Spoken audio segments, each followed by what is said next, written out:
உலகத்திலேயே கொள்ளையடிக்கிறதுக்குன்னே இருக்கிற ஒரே டிபார்ட்மெண்ட் ஹெச்ஆர்என்சி தான். அதாவது 300 + 400 700 வருஷம் அந்நிய ஆட்சியில் இருந்தும் சனாதன தர்மம் இந்து தர்மம் இருந்துக்கிட்டு தான் இருக்கு. அந்த காலத்தில் இந்த ராஜாக்கள்லாம் முட்டாள்களா? இவ்வளோ பெரிய பழங்காலத்து கோயிலை 2000 வருஷம் 3000 வருஷம் கோயிலை கட்டி எல்லா சொத்தையும் கோவிலுக்கு எழுதி வச்சான். இப்போ இருக்கிற ராஜாக்கள் குடும்பத்துக்கு வெப்பாட்டிக்கு எழுதி வைக்கிறான். அவ்வளோதான். சனாதன தர்மத்தை வந்து ஒழிக்கணும், அழிக்கணும்.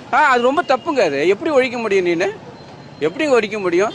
எலி, டெங்கு, கொசு, மலேரியா, அவன் 4 பொண்டாட்டி 8 பொண்டாட்டி வச்சுட்டு இருக்காங்க கேடுகட்ட பசங்க.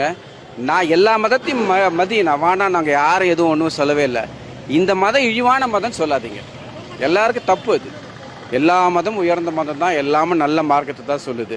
அது என்ன ஒரு பர்டிகுலராக இந்துவை மட்டும் சொல்ல வேண்டிய எக்ஸிக்யூட்டிவ் காரு என்ன காருங்க? 28-30 லட்சம் ரூபாய் காரு உள்ள அவன் கிறிஸ்டின்னா அவன் பரப்பக்கூடாதுன்றான். நீ இதை பண்ணக்கூடாதுன்றான், இதை பேசக்கூடாது. ஆனால் பப்ளிக்கு 300 ரூபா டிக்கெட்டு, 500 ரூபா டிக்கெட்டு, 7000 ரூபா டிக்கெட்டு எங்கே போகுது? வர பண்ணலாம் அவங்க பாக்கெட்டுக்கு போகுது. ரொம்ப தப்புங்க அதெல்லாம். ஆனால் இந்த கோவிலுக்கு இருந்த சொத்து அந்த காலத்து ராஜா பல்லவர் பாண்டியர் காலத்தில் எழுதி வச்ச சொத்து 1000 ஏக்கர். இன்னைக்கு 2 ஏக்கர் கூட இல்லை. எங்கே போச்சு பாக்கி? நம்ம மாடலில் எடுத்துட்டோம் எல்லாத்தையும். திராவிட மாடல் தான் மாடல், புரிஞ்சுக்கோங்க. இஓக்கு தெரியும், ஜிஓக்கு தெரியும், எம்எல்ஏக்கு தெரியும். நீ தான் கோவிலே சாமியே இல்லைன்றவங்க எதுக்கு கோயிலுக்கு வரீங்க?